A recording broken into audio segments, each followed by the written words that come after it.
Ikaw pala ang fiancé ni Kuya Bernard. Ikaw pala yung kapatid niya? Oh, come on. Huwag mo sabihing hindi mo alam. Kaya nga siguro pinatulan mo si Kuya Bernard dahil alam mong kapatid niya ako. Ang swerte mo naman.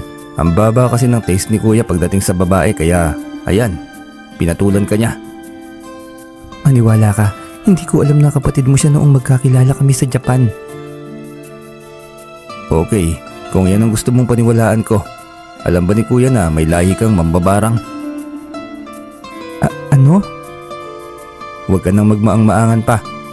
Jamie, alam mo naman na yun ang dahilan kung bakit kita binasted noon, hindi ba? Kasi nalaman kong may lahi kayong mambabarang. Bawiin mo yung sinabi mo. Wala kang pruweba para patunayan niya, Rafael. Bakit? Natatakot ka bang malaman ni Kuya? So ibig sabihin, hindi yun alam ni Kuya Bernard. Huwag kang mag-alala. Wala naman akong balak sabihin sa kanya.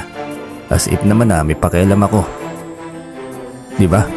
After all, hindi naman naging tayo. Kung hindi pa nga magkakaroon ng dinner ngayon dito sa bahay, hindi ko malalaman ikaw pala yung girlfriend niya. Congrats nga pala dahil nagustuhan ka agad ni Papa nang ipakilala ka ni Kuya kanina. Siguradong tuloy-tuloy na ang kasal ninyo. Anyway, aalis na ako. Hindi na ako kakain ng dinner. Nandito lang naman ako para makilala ang fiancé ni Kuya. Pero dahil hindi ka naman kainte-interesado, aalis na ako. Baka mamaya niyan kung ano pang ilagay mo sa pagkain ko dahil bitter ka pa rin sa pangbabasted ko sa iyo noon. Pailing-iling na tumatawa si Rafael nang tumalikod na siya para umalis ng bahay ng kanyang ama. Agad siyang sumakay sa kotse at dumiretso sa bar kung saan magkikita sila ng kanyang mga kaibigan noong college. Agad niyang ikinuwento sa mga ito ang tungkol sa nalaman niya. Hindi kayo maniniwala mga pre. Hindi ba't natatandaan niyo yung weirdo na si Jamie noong college tayo? Guess what? Nasa bahay namin siya kanina. At hindi kayo maniniwala. Fiancé na siya ngayon ng kuya ko. Jamie? Yung usap-usapan na mangkukulam noong college kasi may kinulam siyang classmate natin na nakaaway niya. Mambabarang pre. Mambabarang. Iba yung mangkukulam. Pero tama ka. Siya nga. Eh diba sa'yo yun patay na patay dati? Sinabi mo pa. Nabigla nga ako kanina kasi nalaman ko na siya yung girlfriend ni Kuya Bernard na nakilala niya sa Japan. Ibang klase. Baka naman binarang niya ang kapatid mo kaya niya nagustuhan yun. Hindi ko alam. Wala naman akong balak na sabihin kay Kuya tungkol dun eh. Bakit naman? Wala kasi akong pakialam. Gusto ko na rin na makasal na silang dalawa para makaalis na si Kuya sa bahay. Sa tuwing naroon siya, nasa kanya lagi ang atensyon ni Papa eh. Nako, baka mabulilyaso pa yung paglilipat sa iyo ng shop nyo kapag umi-epal pa yung kapatid mo. Hindi naman ako papayag na mangyari yun.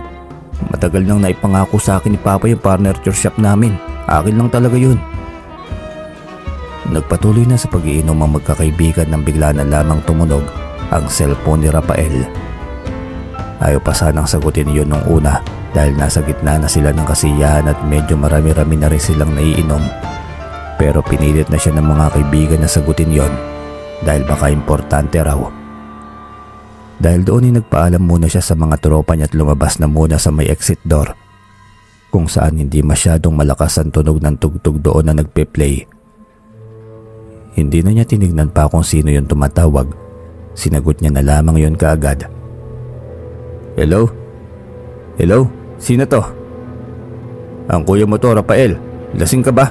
Nasaan ka? Bakit bigla ka na lamang nawala rito sa bahay? Hindi pa nagsisimula yung dinner pero umalis ka na pala. Kuya, ikaw pala yan. Hindi ako lasing, nakainom lang ako ng konti. Biglaan kasi, nagkayayaan kasi yung mga barkada ko dati sa college. Nahirapan naman akong tanggihan kasi yung isa galing pa sa ibang bansa. Binireunion namin to. Eh bakit hindi ka nagpaalam? Hinahanap ka sa akin kanina ni Papa. Ang alam kasi namin nandito ka talaga sa bahay. Masyado kasi kayong busy sa paghahanda ng dinner kanina kaya hindi na ako nakapagpaalam. Nakakahiya naman kay Jamie. Inalisan mo na lamang siyang bigla. Kilala ko naman na siya. Hindi ko na kailangan pang mag-stay dyan ng matagal. Kilala mo siya? nakilala ko na siya kanina. Okay na yon, sige na kuya. Ibababa ko na to. Hinihintay na ako ng mga kaibigan ko. Sige na. Basta bukas siguraduhin mo lamang nasasabay ka sa amin sa breakfast, okay? May mahalaga daw nasasabihin si Papa eh. Importante raw kaya kailangan naroon ka. Sige, pupunta ako. Binaba na nga ni Rafael ang telepono at otomatiko siyang nagpairap ng mata. Kung makapag-utos akala mo tauhan niya ako. Kung pagsabihin ako daig pa niya si Papa. Ay, masyadong pakialamero. Wala kasing social life eh. Hindi niya alam ang salitang enjoy. Buwisit na yan, istorbo. Hindi naman masasabi ni Rafael na close talaga sila ng kuya niyang si Bernard. Pero kahit papaano, itinagalang niya pa rin ito bilang kapatid. Ayaw lamang niya ito na magiging pakialamero at minsan ay medyo sip-sip din sa kanilang papa simula nang bumalik ito galing sa pagtatrabaho sa Japan. Siguro isang rason din kung bakit hindi sila close na close nito ay dahil binatilyo pa lamang siya noon. Nasa Japan na ito para magtrabaho. Ngayon na lamang ito bumalik dahil naghahanda para sa kasal ng fiancé nito. Samantalang si Rafael naman ay ini-enjoy pa ang buhay binata. Pakiramdam nga niya wala rin siyang balak na mag-asawa dahil alam niyang sagabal lamang yon sa kaniyang kalayaan at pag-i-enjoy.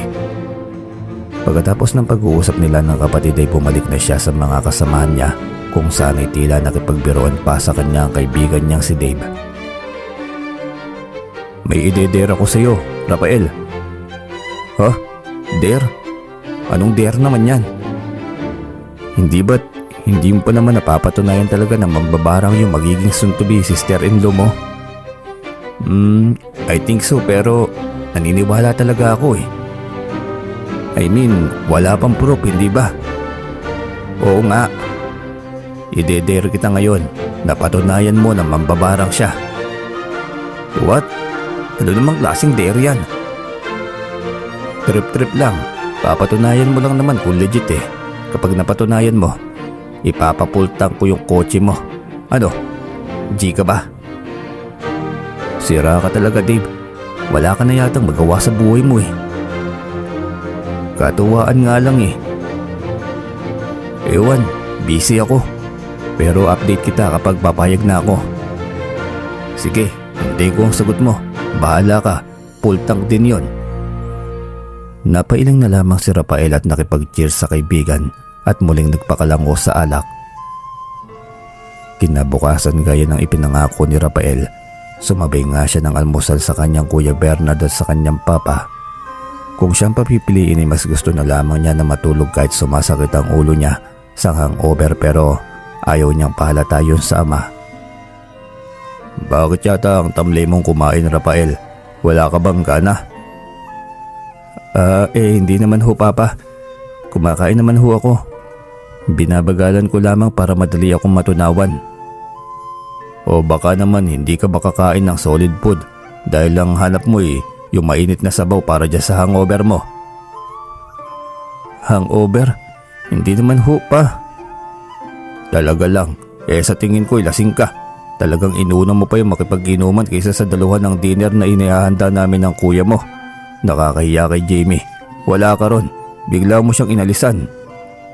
Pasimpleng binatuhan ng tingin ni Rafael sa gilid ng kanyang mga mata ang kanyang kuya Bernard. Hindi niya maiwasan ang mapabulong sa kanyang sarili.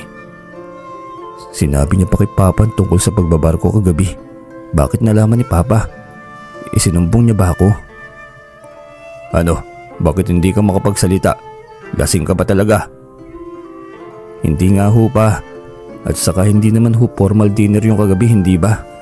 Wala nga kasama na parents ni Jamie. Ni Ate Jamie pala. Patay na kasi ang mga magulang niya. Yung kapatid naman niya busy kagabi kaya hindi nakapunta.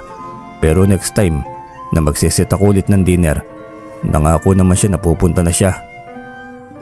Doon na lang din ako attend. Dahil nga inuna mo pa yung pag-inom mo kagabi.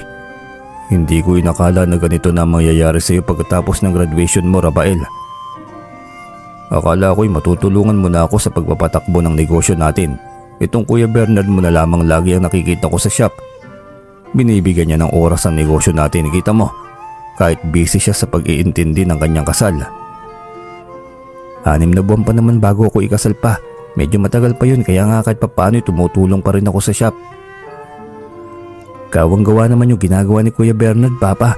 Tama lang naman na tumulong talaga siya lalo na kung wala din naman siyang ibang ginagawa rito sa bahay. Dahil gaya nga ng sinabi niya, 6 na buwan pa naman bago ang kasal niya. Sa part ko naman, ini-enjoy ko lamang yung natitirang oras na hindi nyo pa nalilipat sa akin ang pag-handle ng business. Dahil once na ako na mamahala, sigurado na wala na akong time para sa sarili ko. Well, tama ka naman dyan, Rafael. Kasi for sure, kailangan mo maging hands-on talaga kapag na-turnover na sa iyo yung shop natin. See, kahit si Kuya Papa sangayon sa akin eh. Patungkol naman sa bagay na yan, sa tingin ko hindi pa ako handang ipagkatiwala sa iyo ang shop, Rafael. Huh? What? Bakit pa? Kaya mo pa bang magtrabaho? Hindi ka pa ba handang mag-retire? Pero kung sa bagay malakas ka pa naman pa, I think kaya mo pang i-handle ang negosyo basta mayroon kang kahati sa mga mabibigat na trabaho. Nandyan naman si Rafael para tulungan ka. Anong kahati? Anong tulong? Kaya kong i-handle ang negosyo ng ako lang. Parang nagpantigantay nga ni Rafael nang marinig niya mula sa ama na hindi pa nito ibibigay ang negosyo nila sa kanya. Pero ang mas ikinagulat niya ay ang malaman niya ng mga sumunod na sinabi ng ama. Hindi sa matanda na ako, itutuloy ko pa rin naman ang retirement ko eh. Kung ganun, bakit hindi mo pa ibigay sa akin ang negosyo? Bakit hindi mo pa i-turn over sa akin ang shop pa? Dahil hindi ka pa ganun ka-responsable na humawak ng ganitong kalaking negosyo. Masyado ka pang nagbubuhay binata. Dahil binata naman talaga ako pa. Ano ang tingin mo sa akin? May binubuhay ng pamilya? May binubuhay ng anak? Isa pa din yun sa dahilan ko kung bakit hindi ko muna ibibigay sa iyo ang shop. Matagal ko itong pinag-isipan ng mabuti. At napagdesisyonan ko na sa Kuya Bernard mo muna ipagkatiwala ang shop. Sa akin ho pa? Matalim ang tingin na ibinato ni Rafael sa kapatid at sa kanya ibinaling muli sa ama. Parang sasabog na ang dibdib niya ng mga sandaling yon, kaya naman ipinakita at ipinaramdam niya sa ama na kontra siya sa naging desisyon nito. Kay Kuya? Bakit kay Kuya? Dahil sa tingin ko'y mas kailangan niya ito. Nakikita ko rin na responsable siya sa konting panahon na tumutulong siya sa furniture shop. Ikakasal na rin ang kapatid mo. Mas kailangan niya ang posisyon na ito. Kapag nakapag-ayos na sila ng ate Jamie mo, siya naman ang mismong magte-turn over ng posisyon niya sa iyo.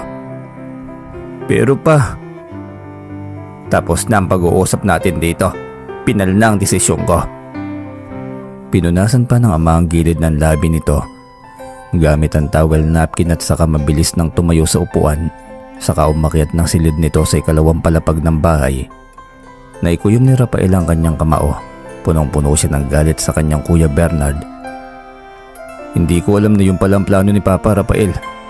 Hindi ko alam na balak pala niyang ibigay muna sa akin ang furniture shop. Buong akala ko talaga ikaw nang susunod na magmamanage nun eh. Balak?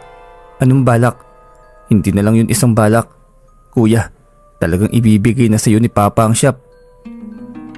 Huwag ka naman magalit sana sa akin, Rafael. Huwag mo sanang ibuntun sa akin ang inis na nararamdaman mo. Dahil hindi ko rin naman alam na ganun pala magiging desisyon ni Papa. Paano sabip-sip ka masyado? Palagi ka nakikipag-usap kay Papa. Ginagawa mo ng lahat ng gusto niya. Siyempre, ikaw ang napili niya. Nakita ka niyang responsable kaysa sa akin eh.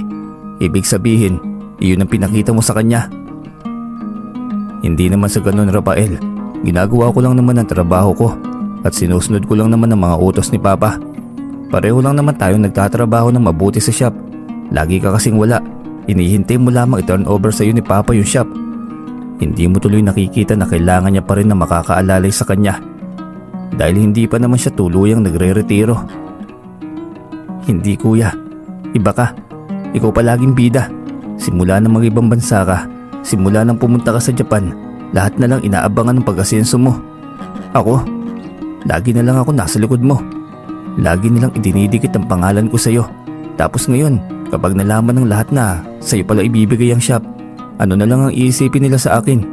Na talagang pangalawa lamang ako hanggat nandyan ka. Nakakasawa na. Naiintindihan kita, Rafael. Pero sana naman bigyan mo rin ako ng pagkakataon. Pwede naman natin itong pag-usapan ng maayos. Pag-usapan? Ano pa bang pag-uusapan natin? Napagdesisyonan na ni Papa. Malamang masaya ka na dahil sa wakas ikaw na naman ang una. Ikaw na naman ang unang option. Habang ako, pangalawa lang palagi. Hindi ko alam kung bakit ka nagkakaganito, Rafael. Pero kahit na ano pa man ang sabihin mo, magkapatid pa rin tayo. Sana maayos natin to. Maayos? Maayos lang ito kung mapupunta sa akin ang shop. Kapag napunta na sa akin, ang dapat na sa akin. Kung ganon, sige. Kung ayaw mo kong magmukhang mabait, kung yun talagang sa tingin mo sa akin, hayaan kong kausapin mo si Papa. Ikaw mismo ang magsabi sa kanya na dapat sa'yo ang shop. Kapag pumayag siya sa'yo na ulit mapupunta ito. Wala kang maririnig na kahit na ano mula sa akin. Rafael, papalakpakan pa kita at magiging masaya ako para sa'yo. Dahil ganun ang tunay na magkapatid. Kahit hindi mo sabihin, talagang kakausapin ko si Papa. Mabilis na ibinato ni Rafael ang towel napkin sa lamesa at agad na niyang tinalikuran ng kapatid para pumunta sa kwarto ng kanyang ama. Wala man lamang pagkatok na ginawa si Rafael at binuksan na niya ng biglaan ng pintuan nito. Ipinakita ni Rafael ang galit niya sa kanyang papa. Hindi ako papayag na ibigay mo ang partner shop kay Kuya Bernard, Papa. Sa akin yun. Akin yun. Nangako ka sa akin na kapag nagtapos ako sa kurso ko na business management sa kolehiyo, ako na ang mamamahala nun. Nangako ka.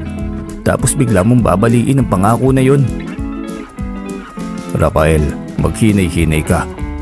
Alam ko masama ang loob mo, pero kailangan mong intindihin na ito ang pinakamabuting desisyon para sa negosyo. Para sa negosyo o para kay Kuya Bernard? Matagal mo ng paborito si Kuya. Palaging siyang inuuna mo. Hindi ito tungkol sa paborito, Rafael. At wala akong paborito sa inyo. Ito'y tungkol sa kakayahan at karanasan. Si Bernard ay matagal nang nagmamando ng shop kasama ko. Meron na rin siyang karanasan sa trabaho dahil nagtrabaho siya sa ibang bansa noon. Sa tingin ko'y masanda siyang panghawakan ng negosyo. Pero Papa, ako rin naman, handa na ako. Kaya kong patakbuhin ng shop. Hindi ba sapat ang ginawa ko? Hindi pa ba sapat ang pinag-aralan ko? Nag-aral ako, nagtapos ako. Hindi naman nagtapos si Kuya ng kolehiyo dahil mas pinili niya magtrabaho sa ibang bansa. Rafael, nakikita ko ang potensyal mo. Pero kailangan mo pang matuto at magpainog sa industriya. May pinag-aralan ka nga, pero kulang ka naman sa karanasan. Pagkatapos mong gumraduate, di ba? At hindi ka naman nagtrabaho sa shop natin. Sinabi mo na tatambay ka muna dahil gusto mong magpahinga. Aminin mo na, kulang ka sa karanasan. Sa tingin ko hindi pa ngayon ang tamang oras para sa'yo. Hindi, ipapakita ko sa'yo na mas karapat dapat ako kaysa kay Kuya Bernard. Sige, kung yan ang gusto mo, pagbibigyan kita. Susubukan kita. Ipakita mo sa akin na mali ang aking desisyon, Rafael. Ipakita mo sa akin na mali ako na mas pinili ko ang kuya mo. Ipakita mo sa akin na mas responsable ka.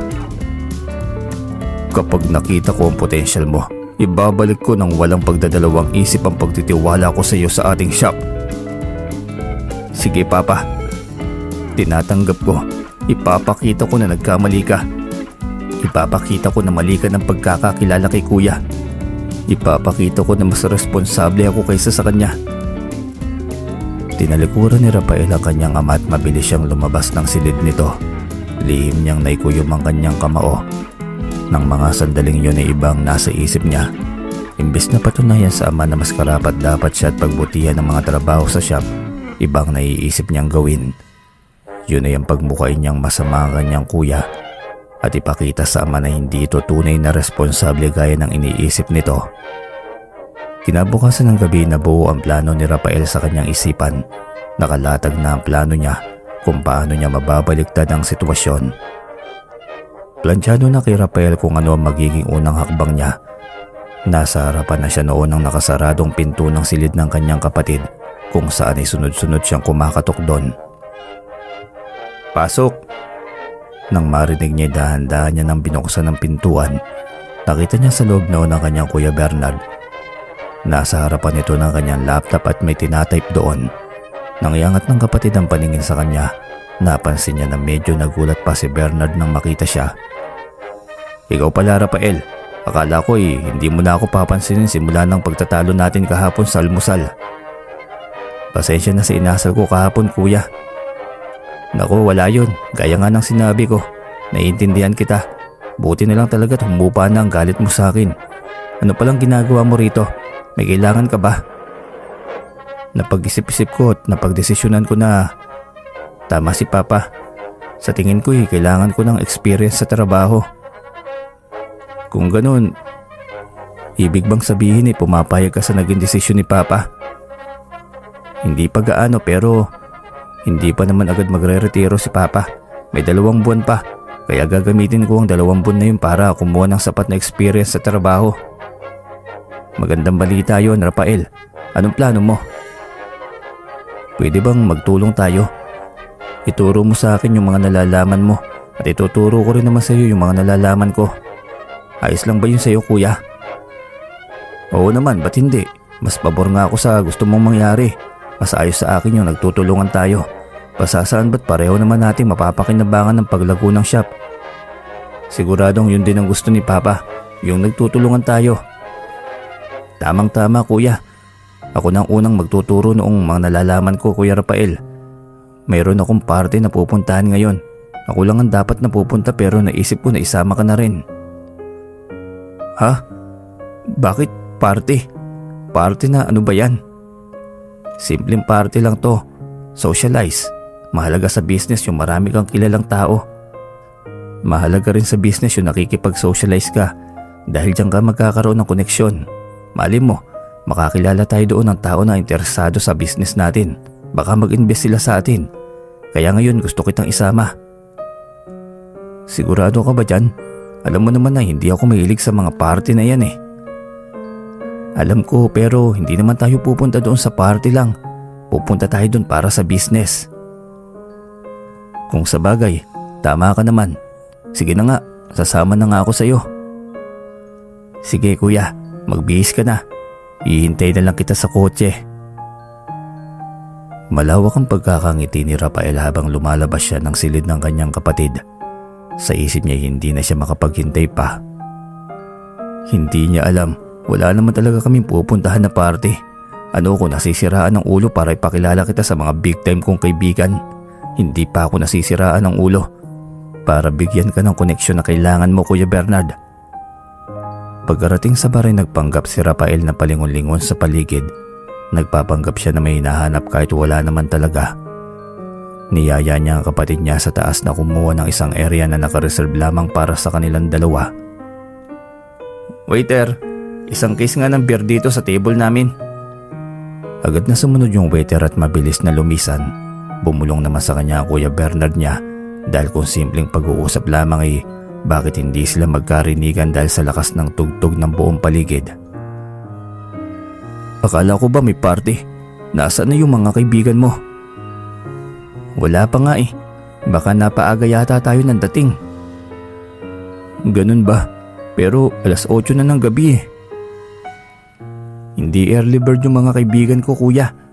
The late the better sila para masolo nila itong bar. Sakto naman na dumating na yung beer na in-order ni Rafael kaya agad niyang inabutan ng isang bote ang kanyang kuya.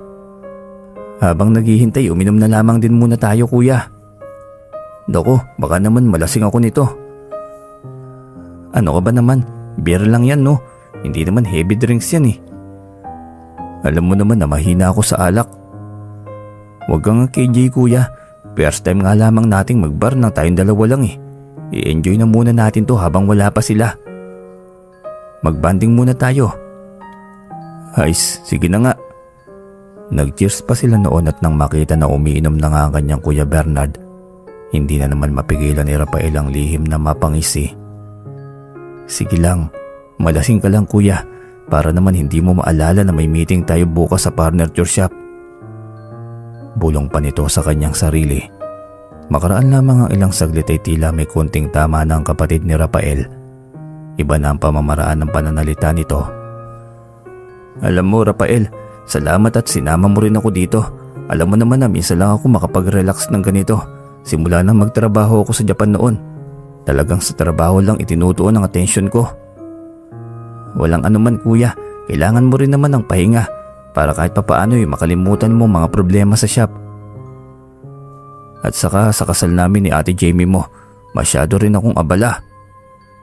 Kaya nga, tama lang talaga na i-enjoy muna natin tong bonding nating dalawa habang wala pa sila. Siya nga pala, bakit ba wala pa sila? Ano bang oras? Hindi ko na namalayan ang oras eh. Iaangat na sana ni Bernard ang kamay nito para sumilip sa relo na suot-suot ng kanyang kuya, pero mabilis niya yung pinigilan. Pasimple na lamang na inabutan ni Rafael ng alak ang kapatid na walang pag-angal na tinatanggap yun ng kanyang kuya. Ganun talaga kapag nag-i-enjoy ka Kuya Bernard, hindi mo na mamalayan yung oras. Ganun ba yun? Oo, saka tara, inom pa tayo. Mag-enjoy muna tayo dito kuya. Siguro naman bago natin maubos itong bucket ng beer natin narito na sila. Sige, cheers! Nang mapansin ni Rafael na lasing na nga talaga ang kanyang kapatid, nagpanggap siyang may tumatawag sa kanyang cellphone kaya pasimple siyang nagpaalam sa kuya niya para sagutin iyon. Pero dahil wala naman talagang tumatawag sa kanya, kaya nakabalik din siya kaagad sa kanilang table. Kuya, tumawag yung mga kaibigan ko. Oh, ano na daw? Nasaan na sila? Mali pala tayo ng bar na napuntahan. Ano? Nasa ibang bar pala sila. Hindi pala dito yung party nila. Kuya Bernard, akala ko dito. Kasi dito kami lagi pumupunta eh. Nag-iba na pala sila ng bar para mabago naman daw. Ano, tara na? Hindi ko na kaya, Rafael. Pero kuya, hindi ko na talaga kaya. Umiikot na yung paningin ko eh. Baka bumagsak na lamang ako anumang oras. Ayoko mapahiya. Ayokong harapin ko sila ng ganito ako. Iuwi mo na muna ako. Tapos kung gusto mong pumunta sa kanila, sumunod ka na lang. Pero ako, gusto ko nang umuwi. Rafael, nasusuka na nga ako eh.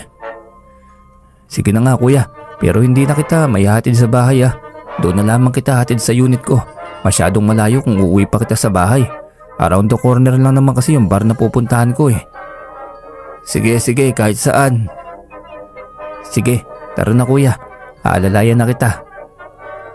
Malapad ang pagkakangiti ni Rafael habang nagmamaneho siya papunta sa kanyang unit.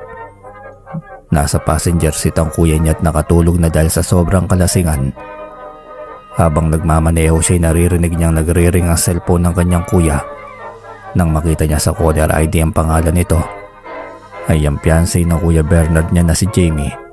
Mas pinili ni Rafael na hindi na lamang yon sagutin pa. Damay-damay na to. Balak mo pang kunin ang dapat na sa akin ah. Wes, hindi ako papayag na mapunta sa iyo ang lahat kuya. Kinaumagahan sa opisina ng shop, sabay na dumating si Rafael at ang papa niya roon para sa mangyayaring meeting. Maaga si Rafael doon. Paano ba naman ay doon siya natulog sa bahay ng kanyang papa habang ang kanyang kuya naman ay nasa unit niya. Na kung sakali man na humabol ito sa meeting pagkagising nito ay tiyak na maiipit naman ito sa traffic dahil wala naman itong kotse na masasakyan papunta sa shop at no choice ito kung hindi ang mag-commute. Rafael, nasaan ang Kuya Bernard mo? Bakit wala pa siya? Napaka-importante ng meeting na ito. Kanina ko pa ho siya tinatawagan, Papa, pero hindi siya sumasagot eh. Nasaan nga siya? Hindi siya umuwi. Hindi ko rin alam, Papa, pero baka doon natulog kina Ate Jamie. Hindi maaaring ganito. Sa kanya ko pa naman inatas yung presentation para sa meeting natin tapos hindi siya sisipot. Kung gusto niya pa, yung presentation ko na lamang ang i-present natin sa meeting na ito. Kung gusto mo rin, ako na munang haharap at maglilid para hindi masayang ang oras natin. May nakahanda kang presentation? Oo naman pa. Di ba sinabi ko naman sa inyo? Gusto kong patunayan na responsable ako. Mabuti kung ganun anak. Sige, maganda ka na ikaw nang haharap sa meeting. Lihim na napangiti si Rafael pero sa loob-loob niya yung saya-saya niya. Kinuha na rin niya ang USB na naglalaman ng presentation na ginawa niya kagabi. Kinaya niya yung presentation ng kuya niya pero mas pinaganda niya yon para hindi ito mahalatang ninakaw. Malaya niyang nakopya ang idea ng kanyang kapatid sa laptop nito kagabi dahil wala naman ang Kuya Bernard niya sa bahay. Nang matapos ang meeting ay masayang binati ng ama si Rafael dahil maging ito'y nagustuhan ng kanyang naging presentation. Sulit ang pag-aaral mo ng business ad noong college ka, Rafael. Ang ganda na naging presentation mo. Nagustuhan ko talaga. Kahit yung mga business partners natin ay halatang nagustuhan din. Sabi ko naman sa inyo, Papa kulang man ako sa experience pero marami akong alam. Sapat na ang pinag-aralan ko. Masaya ako na napatunayan mo sa akin ang sarili mo. Sabay na tayong mag-lunch sa labas. Gusto mo ba yon? Sure, Papa. Lalabas na sana ang dalawa sa kanyang opisina nang biglang bumukas ang pinto noon at pumasok ang kanyang kapatid na si Bernard. Haggard ang mukha nito. Halatang wala pang ligo at hindi pa nakakapagpalit ng damit. Tapos na yung meeting, Papa? Kanina pa. Alam mo bang napaka-importante ng meeting na ito? Bernard, bakit ngayon ka lang? Ano bang nangyayari sa'yo? Parang nawawala ka na sa focus Pasensya na po, Papa. Hindi ko sinasadyang magising ng late. At saka sinubukan ko naman pong humabol pero masyado hong traffic. Traffic talaga sa Pilipinas. Kaya dapat inagahan mo ng gising. Pero sige, dahil ngayon lang naman nangyari to kaya papalagpasin ko muna ito. Mabilis na napatingin si Rafael sa kanyang ama dahil sa kanyang narinig. Hindi niya akalain na pagbibigyan ng ama ang kanyang Kuya Bernard. Napalampasin lamang nito ang ginawa ng ganun-ganun lamang. Naikuyom niya tuloy ang kanyang kamao. Thank you ho pa. Hindi na ho talaga mauulit. Sana nga. Sino ho pala yung nag-present ng bagong project? Itong kapatid mo si Rafael. Nagustuhan ko yung presentation niya. Buti naman may extra presentation ka, Rafael. Congrats. Salamat, Kuya. Ikaw ba may presentation ka rin? Yes po pa, pero nasa bahay Tumiretso lang talaga ako dito kanina kaya hindi ko na nakuha. Sige, ihabol mo na sa opisina ko, titignan ko mamaya. Pero pa, nakapag-present na ako kanina. Oo nga, pero wala pa namang approval, hindi ba? Pinakinggan pa lang naman namin kanina yung presentation mo. Kaya pwede ko pang tignan yung presentation ng kuya mo. Mas maganda na may pagpipilian tayong opsyon. Kapag nakapag-decide na kami, sasabihin ko na lamang sa inyo kung sino ang pipiliin kong project. O siya, tara na't sabay-sabay na tayong mag-lunch.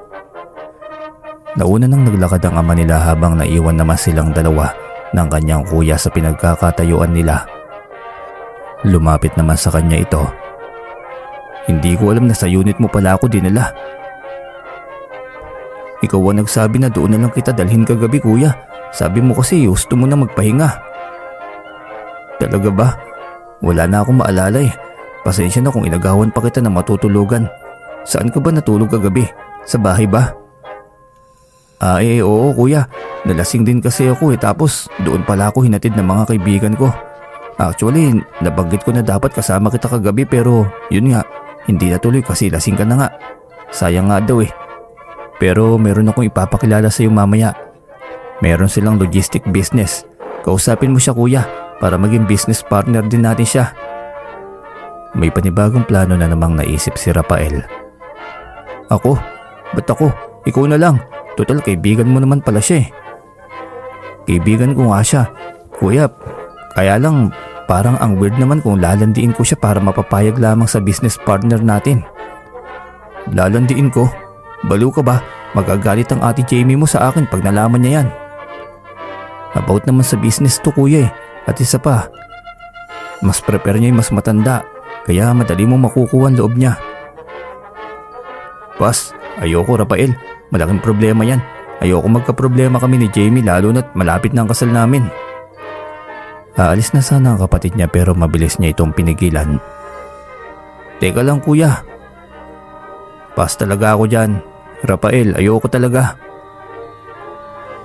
Sige, wag mo na lang siyang landiin o wag mo na lamang din kunin ang loob niya. Basta subukan mo lamang na makapag-meet sa kanya at kausapin mo lamang siya ng normal at yayain na makipag-partner sa atin. Malaking tulong sa atin kapag meron din tayong logistic, hindi ba? Please kuya, para naman to sa furniture shop natin Hays, sige na nga. Pero hindi ako pwedeng mamayang gabi Kasi naman kailangan ko pang suyuin ang ate Jamie mo. Hindi ko pala nasagot ang tawag niya kagabi. Dinner lang siya pre eh. Okay, basta wag aabutin ng gabing-gabi. Sige, kakausapin ko siya.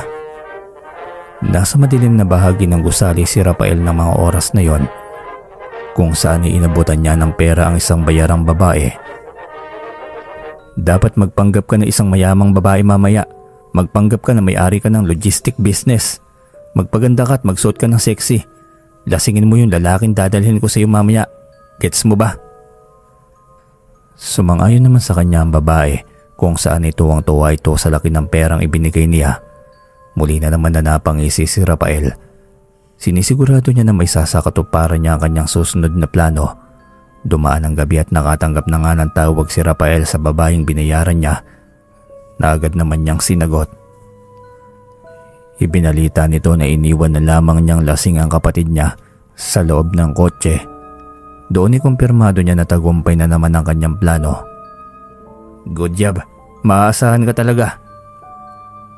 Kinagabihan ay bad trip si Rafael na umuwi sa kanilang bahay. Nandoon siya para kumprontahin ng ama dahil natanggap niya ang resulta ng naganap na presentation, kung saan inalaman niya na ang presentation ng kuya niyang napili.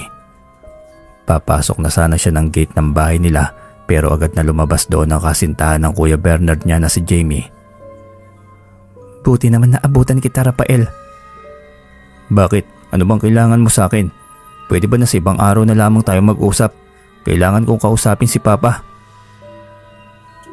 Wala sa mood ng mga oras na yon si Rafael, kaya balak niya na sanang lampasan ng babae, pero mabilis siya nitong pinigilan sa pamamagitan ng paghawak nito sa kanyang bisig. Kailangan din kita makausap ngayon. Tungkol ito sa kuya mo. Tungkol kay kuya? Ano naman ang pakialam ko dyan? Meron kang pakialam dahil ikaw ang dahilan kung bakit nagkakagano ng kuya mo. Nalaman ko na 2 gabi na siyang nalalasing dahil sa mga lakad na sineset up mo sa kanya. Sinabi niya na ginusto niya rin yun at huwag kitang kumprontahin, pero sigurado ako na pinipilit mo lamang siyang puntahan yung mga lakad na yon, kaya napapabayaan niya na ako at ang aming kasal. Nandoon ang kuya mo sa bahay. Nagpapawala ng hangover dahil nalasing na naman daw siya sa lakad na pinuntahan niya dahil pakiusap mo. Sinabi na pala ni kuya na wag mo akong kumprontahin, pero nandito ka pa rin. Dahil ginagawa mong masama sa paningin ko ang biyansi ko. Alam kong hindi siya ganun. Hindi siya ganun na tao, kaya ikaw lang ang pwede kong sisihin. Pareho lang ang dugon dumadaloy sa amin. Nagpapanggap lang si kuya na mabait siya. Hindi talaga ganyan ang ugali niyan. Katulad ko din yan. Ginusto niya yon, kaya siya pumupunta. Siguro dahil sa gusto na rin ni kuya na kumawala sa'yo. Baka kasi masyado mo na siyang pinaghihigpitan, samantalang hindi pa naman kayo kasal. Sinasakal mo si kuya. Ano? Baka naman natatakot ka lang na makahanap ng ibang babae si kuya at hindi matuloy ang kasal ninyo. Akala mo ba'y ganun lamang ang ugali ng Kuya Bernard mo? Nalatagan mo lamang siya ng babae, susunggaban niya kaagad. Hindi ba? Ang alam ko, may kasama siyang babae kagabi. Alam ko, hindi niya inilihim sa akin yon. Nalasing siya kasi panayang painom sa kanya ng babae, pero walang nangyari sa kanila. Talaga? Paano mo nalaman? Nandun ka ba? O baka naman alam mo talaga ang mga kilos ni kuya dahil totoong nakabantay ka. Kasi may ginagamit kang spell sa kanya. Kayang-kaya mong gawin yan, hindi ba? Kasi mambabarang ka. Pwede bang tigil-tigilan mo na ako sa pagtawag sa akin ng ganyan? Hindi nga ako mambabarang. Hindi totoo yon. Talaga? Paano ba yan? May alam ako tungkol sa'yo. Ano? Anong alam mo? Na mambabarang ka talaga. Alam ko nga yung lugar kung saan ka nagtatrabaho eh. Nakita ko na pumasok ka doon. Sabihin ko kaya kay Kuya Bernard. Malakas na sampalang natanggap ni Rafael mula kay Jamie. At dahil bad trip talaga si Rafael ng mga sandaling yon, kaya naiangat na rin niya ang kanyang kamay. Balak niyang gantihan ng babae, pero hindi niya na lang yon natuloy dahil may bumusi ng kotse sa kanilang paligid. Agad na napatingin pareho sila doon ni Jamie, hanggang sa napansin niyang nagmamadaling lumapit doon ang babae at pumasok sa loob. Naiwan tuloy ang kamay ni Rafael sa ere hanggang sa tuluyan ng umalis ang sasakyan. Napamura na lamang si Rafael sa sobrang inis. Imbis na dumiretso sa loob ng kanilang bahay, bumalik na lamang si Rafael sa kanyang kotse. Habang nagmamaneho ay tinawagan niya si Dave. "O pare, napatawag ka." "Gagawin ko na yun, Dermo." "Talaga ba? Sigurado ka?" "Oo, papatunayan ko na mambabarang talaga yung babaeng yon. Ang lakas niya pang tumanggi ah. Pwes, isasampal ko sa mukha niya yung pruweba. Oras na makahanap ako ng ebidensya." "Sige pare, good luck ha." Kinabukasan dahil hindi pa rin nababawasan ang galit ni Rafael at punong-puno pa rin siya ng inis, kaya naman hindi siya nagdalawang isip na pumunta sa lugar na kung saan niya nakita noon si Jamie na pinaghihinilaan niyang doon ito tumatanggap ng customer na gustong magpabarang. "Hindi ako papayag na hindi lang ako ang miserable ngayon. Kung hindi pa alam ni Kuya Bernard na isang mambabarang ang fiancé niya, pues patutunayan ko yon.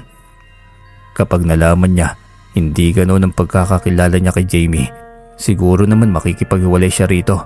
Baka hindi pa matuloy ang kasal nila kapag nangyari yon. Masasaktan ko si Kuya. Baka hindi pa siya makapag-focus sa trabaho.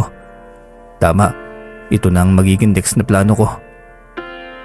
Lalong binilisan ni Rafael ang kanyang minamaneho hanggang sa nakarating siya doon sa lugar. Para yung tenement na maraming mga nakatira at iba't ibang mga tao. Noong unay nagmamanman lamang siya at nagtatanong sa eksaktong kwarto kung saan may kilala silang nambabarang, at agad naman na tinuro ng mga tao ang room 204. Nasa pinakadulo ng hallway ang room na yon na agad niyang pinuntahan. "Sigurado talaga ako na ito ang secret business ni Jamie. Papatunayan ko na tama ang hinala ko. Ang lakas ng loob niyang sampalin ako kagabi. Makikita niya kapag tama ako siyang sasampalin ko." Bumugang muna ng malakas na buntong hininga si Rafael bago siya kumatok sa pinto. May narinig siyang pasok, kaya naman agad niyang binuksan ng pintuan. Buong akala niya si Jamie talaga makikita niya roon, pero isang lalaki ang nakita niya. Nagkatitigan silang dalawa ng lalaki, kaya hindi niya maiwasan ang mapalunok ng laway, lalo na't nakaramdam siya ng konting kaba kung paano ito tumingin sa kanya. "Anong kailangan mo?" "Nagkamali lang ako ng kwartong napasok, pasensya na." Buong akala talaga ni Rafael ay mapapatunayan niyang isang mambabarang ang fiancé ng kanyang kapatid, pero nagkamali siya. Mabilis na tumalikod na nga siya. Aabutin niya na sana ang doorknob ng pinto para buksan yon, pero muli na namang nagsalita ang lalaki. "Sigurado ka bang wala ka talagang kailangan? Dahil kung may problema ka, matutulungan kita kahit ano pa yan. Kayang-kaya kong gawin ang lahat para mapaikot ko sa kamay mo ang sitwasyon." Hindi tatanggi ni Rafael, pero tila ba naging interesado siya sa sinabi ng lalaki, kaya unti-unti niyang binitiwan ang pagkakahawak niya sa doorknob at muling lumingon sa lalaki na nakaupo sa harapan ng maliit na lamesa. "Ano pong ibig mong sabihin tungkol sa kaya mong mapaikot sa kamay ko ang sitwasyon?" "Mukhang interesado ka. Kung oo, pues maupo ka sa harapan ko." Napalunok ng laway si Rafael bago sundin na sinabi ng lalaki mambabarang. Ngumiti ng makahulugan sa kanya ang lalaki bago ito nagsalita. "Kahit anong sitwasyon, pwede kitang matulungan. May asawa ka bang pinagtaksilan ka? O baka naman girlfriend? Gusto mo ba silang gantihan? Baka naman meron kang kinaiinggitan na katrabaho o kahit na sino. Tutulungan kita na maging miserable ang buhay nila, nang sa gayon ay mapunta sa iyo ang lahat ng meron siya. Kahit anong klaseng problema pa yan, siguradong matutulungan kita." Hindi agad nakapagsalita si Rafael. Tama pala talaga napuntahan niya. Lugar talaga ng mambabarang. Hindi man niya nakita doon ang babaeng inaasahan niyang makita, pero pakiramdam ni Rafael ay nasa tamang lugar pa rin siya. "Ano, meron ba? Magsabi ka lang." Meron akong kinaiinggitan." "Sino?" Yung kapatid ko na si Kuya Bernard. Siguradong mapupunta sa kanya, yung dapat ay para sa akin. Yung bagay na nakaalaan talaga sa akin. Galit na galit ako sa kanya." Gusto mo ba siyang gantihan para mabawi yung dapat na sa'yo? Ano naman ang kaya mong gawin? Kahit ano, kaya ko. Siguro naman alam mo na kung anong klaseng tao ako kaya narito ka sa lugar ko, hindi ba? Sa katunayan, may hinahanap lang talaga ako kaya ako napunta rito. Pero inamin mo na may problema ka. At sa bagay na yan ay matutulungan kita. Uulitin ko ang tanong ko. Gusto mo ba siyang gantihan? Gusto ko lang naman mabawi yung dapat na sa akin. Gusto ko na mawalan siya ng kakayahan na patakbuhin yung business. Yung business ni Papa. Para nang sa ganun, sa akin na ulit mapunta yung pagmamanage nun. Gusto mo bang bigyan ko siya ng karamdaman? Anong klaseng karamdaman? Anong klaseng karamdaman? Kahit ano. Kaya mo ba siyang gawing parang nababaliw? Nakita na naman ni Rafael ang pagngisi ng lalaki sa kanya. Kakaiba ang pagngisi nito na parang natutuwa sa kanyang itinanong. Kayang-kaya, madali lang gawin yan. Kung ganun, kukunin ko ang serbisyo mo. Gusto ko na parang mabaliw ang kapatid ko. Kailangan ko ng literato niya at ng literato mo.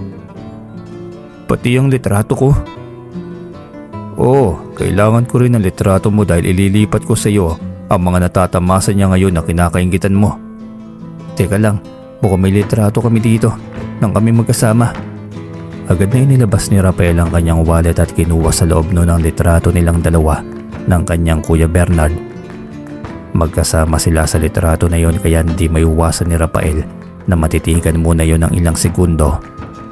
Hindi niya maiwasan na mapabulong sa kanyang isipan. Hindi ko gustong gawin to, Kuya Bernard, pero ayoko mapunta sa iyo ang negosyo na dapat ay sa akin. Kung hindi ka sana pumasok sa eksena, hindi ako makakapag-isip na gawin ito. At agad na kanyang inabot sa lalaki ang literato na mabilis naman itong tinanggap. May katanungan pa pala ako. Ano yon? Pwede ko rin bang ipatanggal sa kanya yung karamdaman niya kapag nakuha ko na yung gusto ko? Gusto mong bawiin? Oo sana, siyempre kapatid ko pa rin siya. At ang goal ko lang naman talaga ay mapatunayan na hindi niya kayang i-handle ang negosyo namin dahil nga nababaliw siya. Pero kapag nakuha ko na yung akin, gusto kong bumalik na rin ang kapatid ko sa normal. Pwede ba yon? Kailangan mo ulit akong bayaran kapag ipapatanggal mo sa akin ang karamdaman niya. Bawat session ko'y pumapatak ng 15,000. 15,000? Oo, hindi mo ba kaya yung ganong halaga? Ang mahal naman.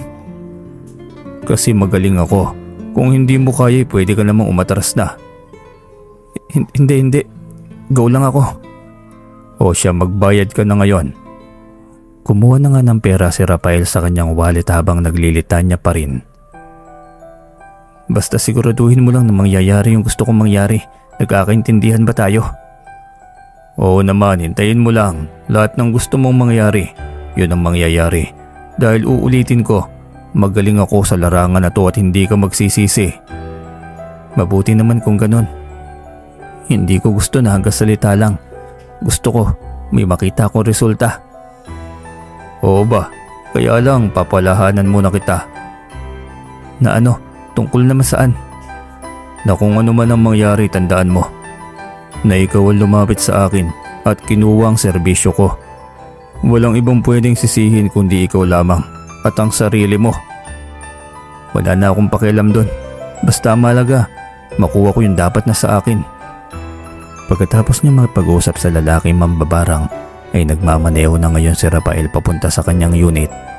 Habang tahimik lamang siyang nagmamaneho noong una ay bigla naman siyang napapreno ng bigla na lamang may lumitaw na itim na pusa sa kanyang dinaraanan. Napatingin pa ang pusa sa kanya kaya agad itong binusinahan. Lintik, dapat sa mga hayop na gali kinukulong eh. Makakaperwisyo pa. Ay nako, kung hindi lang ako nakapagpreno agad, tiyak na masasagasaan yan. Magkakaroon pa ng dugo yung gulong ko. Aabante na sana ulit si Rafael sa pagmamaneho niya nang biglang may bumunggo sa kanyang likuran. Napamura tuloy siya sa galit at galit na tinanggal ang seatbelt para makababa. Ano ba naman yan? Lintik na. Nakita na nga nakaparada tapos babanggain pa. Paglabas ni Rafael sa kanyang kotse at handa na sanang sitahin kung sino man ang bumunggo sa kanya, ay agad siyang natigilan nang makita niya na wala naman palang sasakyan sa likod ng kanyang kotse. Napuno siya ng sobrang pagtataka. Ano to? Bakit walang sasakyan dito? Nasaan na yun? Kung walang bumunggo sa akin, ano yung naramdaman ko kanina? Sigurado talaga ako na may bumunggo sa kotse ko eh. Tumakbo na yata yung lintik na sasakyan na yun. Teka nga, ma-inspeksyon nga kung may sira ito. Matapos inspeksyonin ay wala talaga siyang nakita na kahit na anong sira. Napakamot na lamang siya sa kanyang ulo habang nagtataka. Wala namang sira ah. Ibig sabihin ay wala talagang bumunggo sa akin. Pero ano kaya yun nangyari kanina? Guni-guni ko lang ba yun? Ang gulo. Noong hapunan ay napilitan si Rafael na umuwi sa kanilang bahay dahil nakatanggap siya ng mensahe mula sa kanyang kapatid na sabay-sabay raw silang magdi-dinner ng gabing yon. Ayaw sana niyang pumunta dahil may galit pa siya sa ama, pero hindi na lamang niya yon pinansin pa dahil alam niyang sa huli nasa kanya rin naman ang huling halakhak dahil nasisiguro niyang siya magwawagi sa oras na magsimula ng pambabarang sa kanyang kuya Bernard. Sa pagkainan ay wala lang salita si Rafael sa isang gilid habang ang kanyang kapatid naman ang nagsasalita. Siya nga pala papa, sa Friday, next day magseset ako ulit ng dinner dito sa bahay. Makakapunta na raw kasi yung kapatid ni Jamie nang mapag-usapan na ang pinal kung saang simbahan kami magpapakasal. Mabuti naman kung ganon. Sa wakas makikilala ko na ang natitirang kapamilya ng mapapangasawa mo. Kaya Rafael, siguraduhin mong makakapunta ka ha. Last time hindi ka na tumuloy sa dinner eh. Okay, fine. Bakit parang wala kang gana? May sakit ka ba Rafael? Oo nga, kanina mo pa hindi kinagalaw yung pagkain mo eh. May hangover ka na naman siguro no? Wala ho, wala lang ho talaga akong gana. Higupin mo kasi yung sabaw mo, hindi yung puro prito lamang ang kinakain mo sa kondo mo sa tuwing mag-isa ka. Hindi na lamang sinagot pa ni Rafael ang sinabi ng ama at kusa na lamang siyang humigop ng sabaw. Pero paghigop niya pakiramdam niya may bumara na kung ano sa kanyang ngipin. Buong akala niya maliit na buto lamang yun ng baboy, pero nang iluwa niya yun sa kanyang palad, nakita niyang may maliit pero makapal na tila kuko. Nang muli niyang salukin ng kutsara ang kanyang sabaw, nakita niya na may maitim at mahaba na buntot ng daga. Automatikong napaduwal si Rafael at napatras sa kanyang pinagkakatayuan. Ano ba naman yan sa pagkain ko? Nakakadiri! Yak! Bakit? Ano bang problema? May buntot ng daga sa sabaw ko. May nakita akong kuko. Ano yan? Gusto niyo bang paslangin ako dito? Nakita niya na lumapit ang kapatid niya sa pwesto ng pagkain niya at sumandok ng sabaw niya. Pero hindi katulad ni Rafael, wala namang nakita roon na kahit ano si Bernard. Wala naman eh. Baka yung sitaw lamang ng sinigang yung nakita mo. Ano? Pero kitang-kita ko na buntot ng daga yun eh. Wala naman kasi Rafael. Kung ano ang nakita ko, yun ang nakita ko. Nakakasuka. Wala naman kasing nakita ang kapatid mo. Baka guni-guni mo lamang yon. Paano naman magkakaroon ng buntot ng daga dyan ang linis-linis ng pagkakaluto dyan. Lasing ka siguro. Hindi ako lasing. Makaalis na nga dito. Kayo na lang ang kumain. Padabog na umalis nga si Rafael sa bahay ng kanilang ama para umuwi na lamang sa kondo niya. Bago siya sumakay sa kanyang kotse ay sumuka muna siya sa labas ng kanilang bahay. Lintik na. Ako pang gagawin nilang sinungaling. Samantalang kitang-kita ko naman talaga na buntot ng daga yun. May balak ba sila na lasunin ako? Buisit. Pagkarating ni Rafael sa kanyang condo unit ay natulog na lamang siya kaagad. Kinabukasan ay maaga siyang nagising dahil tumawag ang kaibigan niyang si Dave. Nag-iinit na siya noon na kanyang kakainin ng cup noodles para sa umagahan. Anong balita pre? Napatunayan mo na ba na mambabarang talaga si Jamie? Hindi siya mambabarang. What? Sigurado ka? Oo, hindi siya yung nakita ko doon sa pinuntahan ko kahapon. Eh di mali pala yung akala natin since college tayo. Ewan, basta ako kahit na wala akong pruweba na nakita o nahanap, naniniwala pa rin ako na mambabarang siya. Basta, yung pustahan natin ha. Hindi mo naman napatunayan na mambabarang siya eh. Pero nagawa kong puntahan yung lugar, kaya napatunayan ko na hindi siyang mambabarang na naroon. Ay, so oo na. Ipapapultang ko na yung kotse mo next time na magkita tayo. Goods, sige. Kakain na ako ng breakfast. Bye. Nagsimula na nga kumain si Rafael pero habang umunguya siya mayroon na naman siyang naramdaman sa loob ng bibig niya na kakaiba. Pakiramdam din niya parang sumakit ang bandang dila niya. Kaya agad niyang idinura sa pinggan hanggang sa makita niya na may thumbtacks doon. Pweh, paano nagkaroon ng thumbtacks dito sa kinakain ko samantalang kakabukas ko lamang ng cup noodles na ito? Muling sumandok si Rafael sa cup noodles na kinakain niya. At agad na napatayo siya nang makita niya na ang daming thumbtacks na nakalagay roon. Ano? Ano ba to? Totoo ba tong nakikita ko? Bakit ang dami naman ito? Ano bang nangyayari? Bakit lahat na lang yata ng kinakain ko may aberya? Nagugutom na ako eh. Naisipan na lamang ni Rafael na kumuha ng slice ng tinapay pero bago pa man niya tanggalin ang tinapay sa plastic ay mabilis na naman niya yung nabitawan dahil pagkapang na naman ang isang alopihan pakyat ng kanyang braso. Mabilis niyang ibinagayubay ang kamay para matanggal yon sa kamay niya. Ano bang nangyayari sa mga pagkain dito sa bahay? Wala nang matino. Dahil sa inis na nararamdaman ni Rafael, kaya naman iinom na lamang siya ng tubig. Kaso nga lang ay hindi na naman niya yun mainom dahil sa kakaibang amoy na nagmumula roon. Ang baho naman ng tubig na to. Pati ba naman tubig? Hindi ko rin maiinom. Lintik naman na buhay to. Ano bang nangyayari sa akin? Mabilis na lamang niyang kinuha sa mini refrigerator ang isang lata ng beer. Akala niya'y magkakaproblema din siya sa alak na yon. Pero buti na lamang, yun ang maayos-ayos na naiinom niya.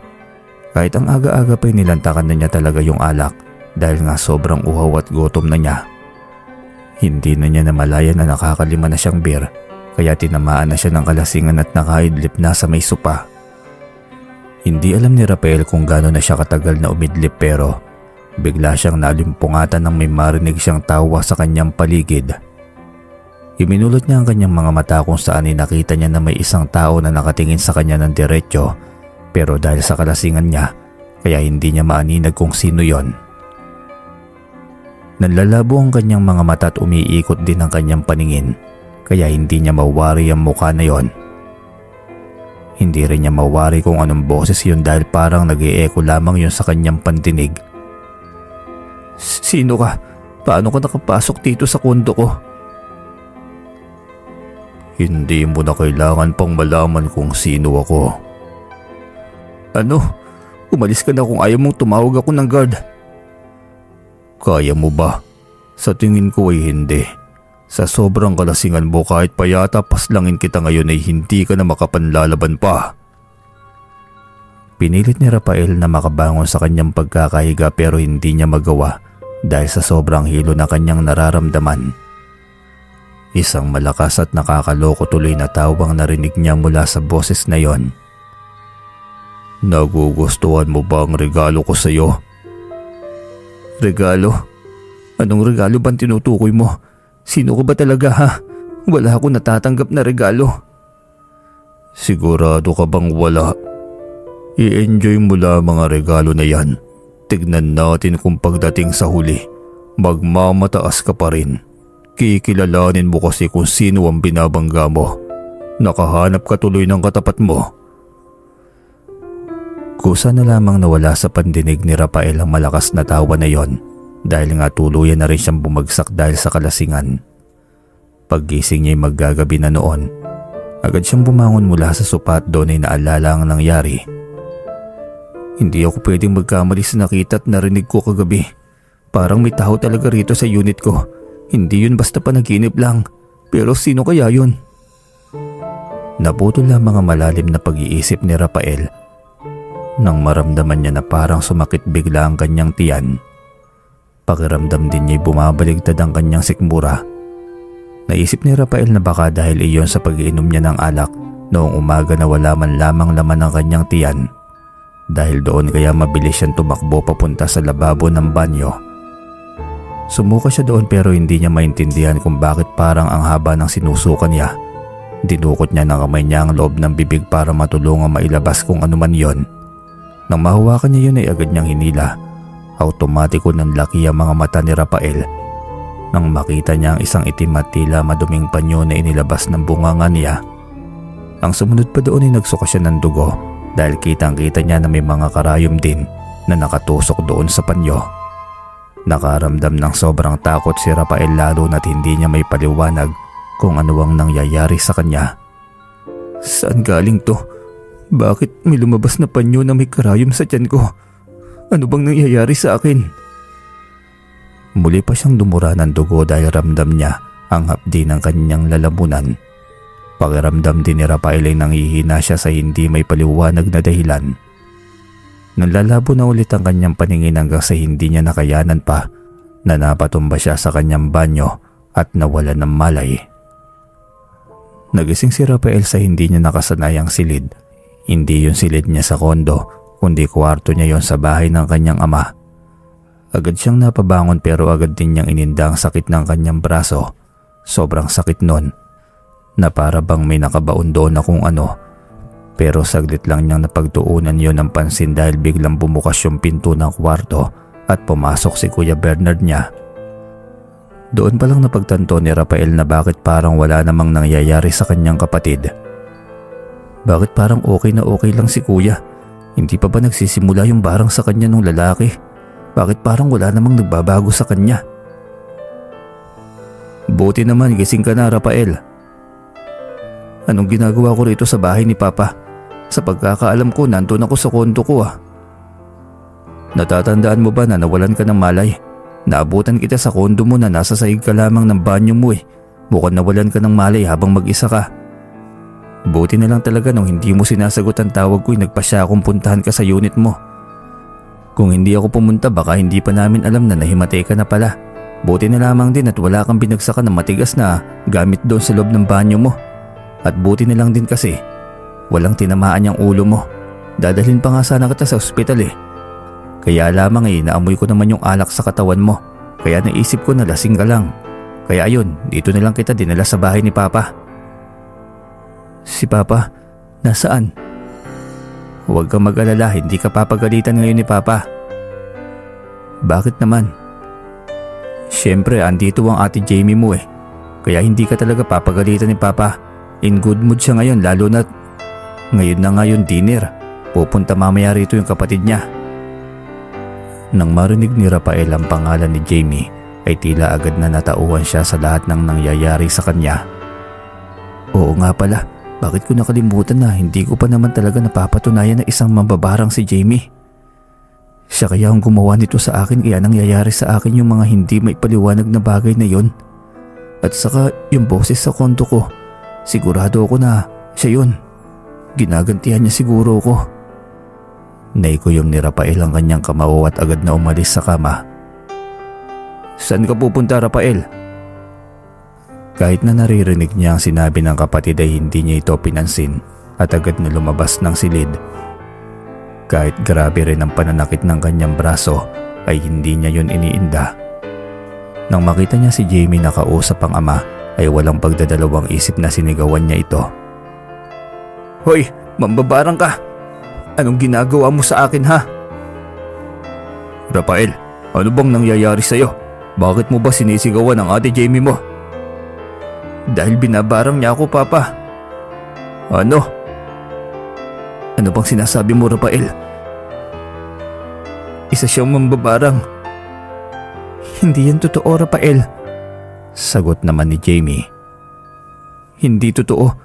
Ano itong nangyayari sa akin ngayon? Hindi ako makakain kung ano-ano yung nakikita ko sa pagkain ko. Yung boses sa condo unit ko kagabi. Ikaw rin yun, hindi ba? Hindi ko alam ang sinasabi mo, Rafael.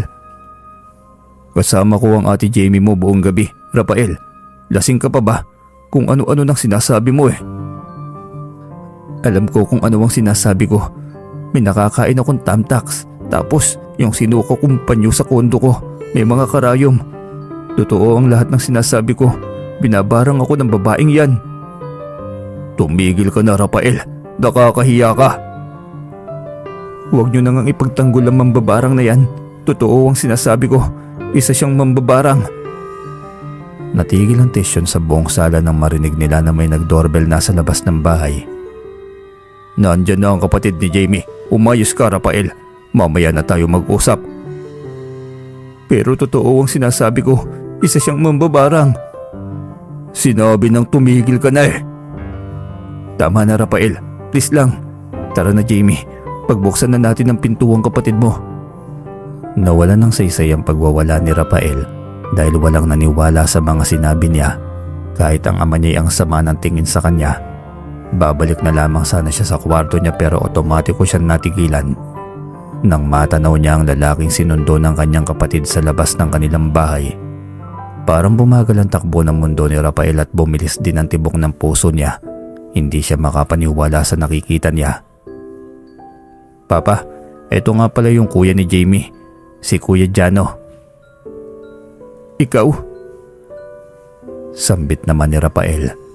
Bago pa man muling makapagsalita si Rafael ay muli na namang umikot ang kanyang paningin at tuluyan na naman siyang natumba sa kanawalan ng malay. Nagising si Rafael na maramdaman niya na hindi niya may galaw ang kanyang buong katawan mula sa pinagkakahigaan niyang kama.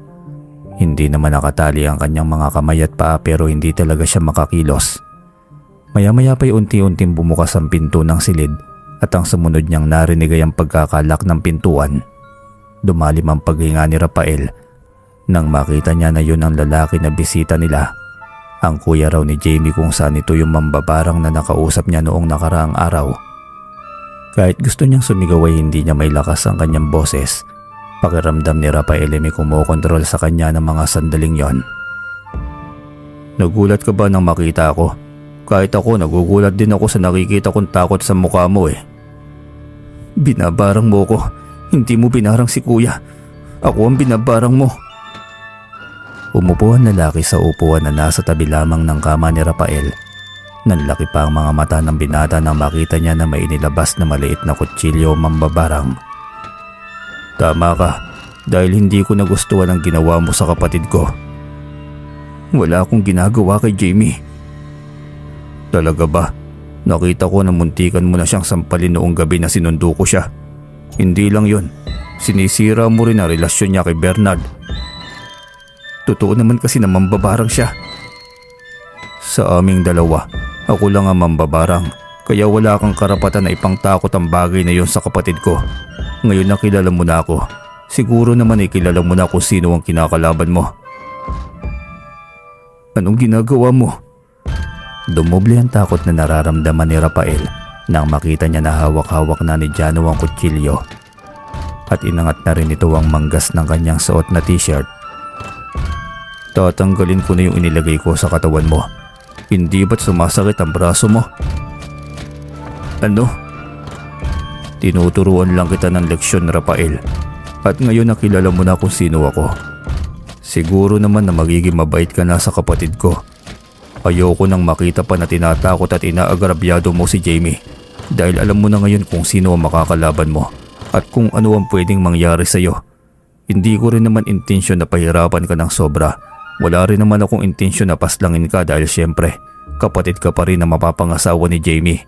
Kaya sa susunod ay kilalanin mo kung sino ang binabangga mo. Otomatikong napasigaw na malakas si Rafael nang bumaon na sa braso niya ang talim ng kutsilyo. Huwag kang maingay, baka maabala mo sila. Nagkakasiyahan sila sa babae.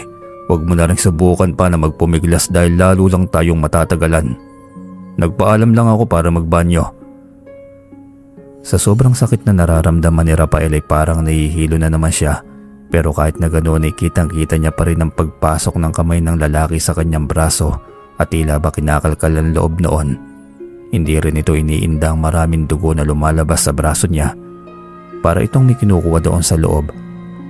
Hanggang sa hindi nagtagal ay nakita niyang may malaking bubog na lumabas mula sa sugat niya. Nakuha ko na yung isa, 4 pa. Walang hiya ka. Mas walang hiya ka, Rafael. Huwag mong kalimutan na pinapabarang mo ang kapatid mo dahil lamang sa sobrang inggit mo. Kaya ngayon, Nararamdaman mo yung sakit na gusto mong maramdaman ng kapatid mo na wala namang ginagawang mali sa'yo. Sumigaw na naman ng malakas si Rafael. Tila pinuwersa ng lalaki ang pagtanggal sa pangalawang bubog kaya muli na naman siyang napasigaw ng malakas. Nangihina na naman siya dahil sa sobrang sakit. Kakaibang sakit yun dahil talagang kinakalkal ng lalaki ang kanyang bisig para matanggal ang mga nilagay nito na bubog doon. Huwag kang mag-alala. Gaya ng sinabi ko'y wala naman akong intensyon na pahirapan ka ng sobra o di naman kayo paslangin. Pagkatapos ng gabi na ito, mawawala na rin ang barang ko sa'yo. Pero tandaan mo, sa oras na hindi ko na naman nagustuhan ang ginawa mo sa kapatid ko, baka mapas lang na kita sa susunod. Babantayan ko ang kilos mo. Tandaan mo yan. Iyon ang huling narinig ni Rafael dahil tuluyan na siyang nawala na naman ng malay. Pagkagising niya may nakabalot na sa sugat niya na simpleng panyo lamang. Nandoon din sa may bedside table yung binayad niyang cash na 15,000 sa lalaki. Simula rin ng araw na yun ay nagpasya na si Rafael na iwan ang lahat ng buhay niya sa Pilipinas at magbagong buhay na lamang sa ibang bansa. Biglaan ang naging desisyon niya pero alam niya na yun ang makakabuti para hindi na muli pang makadaupang palad ang magkapatid. Hindi na rin niya hinabol pa ang pag-handle ng negosyo lalo na't wala na rin naman siyang balak pa na bumalik sa Pilipinas. Hanggang dito na lamang po ang kwento. Maraming salamat po sa inyo.